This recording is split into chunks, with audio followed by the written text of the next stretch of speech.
seorang gadis kecil terlihat sedang memandangi roti dan daging yang terpasang di etalase sebuah toko roti. Si gadis sepertinya sangat menginginkan makanan itu, tapi ia tak memiliki uang. Lalu lewat seorang pria, tapi ia tak peduli kepada gadis kecil ini.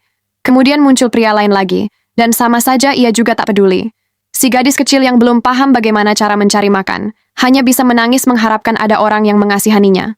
Bukan hanya 1, 2 atau 3 orang yang melintas di dekatnya, melainkan sudah puluhan orang. Tapi tak ada satu pun yang peduli dengan gadis kecil malang ini.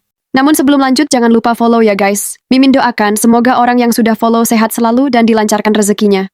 Lalu kemudian lewat seorang pemuda. Ia pun berhenti karena melihat ada gadis kecil yang menangis sambil memandangi roti dan daging panggang yang ada di etalase. Si pria pun mulai mendekati dirinya.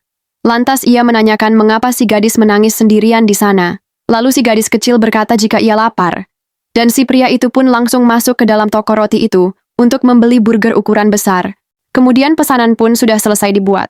Pria itu pun dengan cepat berjalan menuju si gadis kecil, serta memberikan burger itu kepada dirinya. Namun hal yang mengejutkan terjadi, gadis kecil itu tak memakannya saat itu juga, tapi ia berlari membawa burger itu. Otomatis si pria pun penasaran mau kemana si gadis kecil ini membawa makanan tersebut. Karena tadi ia berkata kalau ia sangatlah lapar. Setelah jauh berjalan, akhirnya mereka pun sampai di sebuah tempat yang kumuh. Dan si gadis kecil pun akhirnya berhenti di samping kotak sampah yang besar dan memberikan makanan itu kepada seorang gadis yang merupakan kakaknya. Lalu mereka berdua bergegas memakan burger itu dengan lahapnya. Sedangkan si pria tak bisa berkata apa-apa lagi. Ia merasa sangat iba melihat pemandangan yang bisa dibilang mengharukan itu. Apalagi kakak dari si gadis kecil sepertinya sedang sakit. Kemudian si pria langsung menghampiri mereka. Dia memberikan uang yang cukup banyak kepada si gadis kecil bersama kakaknya.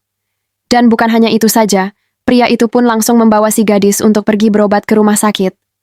Semoga ada pelajaran yang bisa diambil dari cuplikan video ini guys.